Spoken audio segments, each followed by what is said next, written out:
Call on Government Orders of the Day numbers 1 to 3. Employment Relations Amendment Bill, Committee Stage. Accounting Infrastructure Reform Bill, Committee Stage. Gambling Amendment Bill number 2, Committee Stage. I declare the House in committee for further consideration of the Employment Relations Amendment Bill, for consideration of the Accounting Infrastructure Reform Bill, and for further consideration of the Gambling Amendment Bill number 2. Mr. Chairman. Speaker.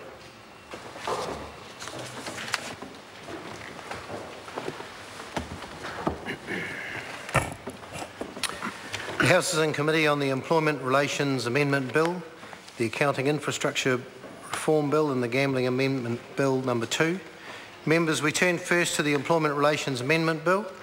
When we were last considering the bill, we were debating clauses 1 to 3. Denise Roche had the call and she has 2 minutes and 34 seconds remaining if she so wishes. I so wish, Mr. Chair. Mr. Chair, when we were interrupted, we were talking about the title and commencement of the bill in Part 3. And I was just explaining the second reason why we should be actually calling this bill the Undermining Health and Safety Legislation Bill.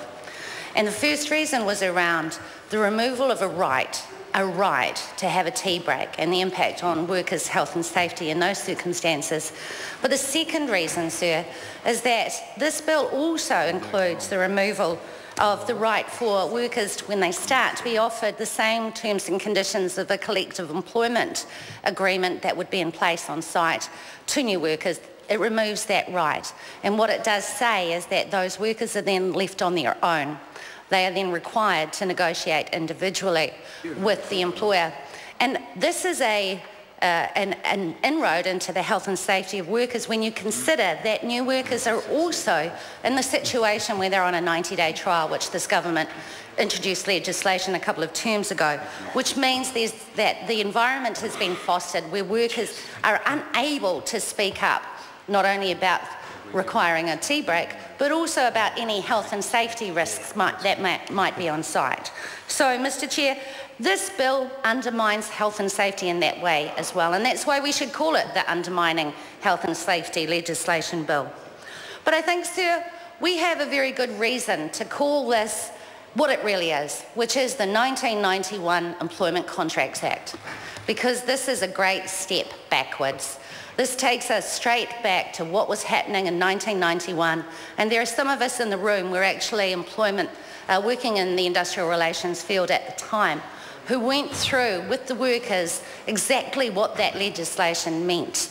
And the legislation before us, it mirrors a lot of the same provisions that were in that 1991 Employment Contracts Act, specifically around the reduction in rights of unions to organise with workers, specifically around the movement away from, in those days, industry-based bargaining to enterprise bargaining, and then breaking it down into individual-based bargaining. Because make no mistake, this is what this bill is about. It is about bringing it back down to individual-based bargaining. And who wins when that happens? Well, the employer does, sir. And we know for a fact that the Cabinet briefing papers on this legislation, Mr. Chair. I call the member Chris Hipkins.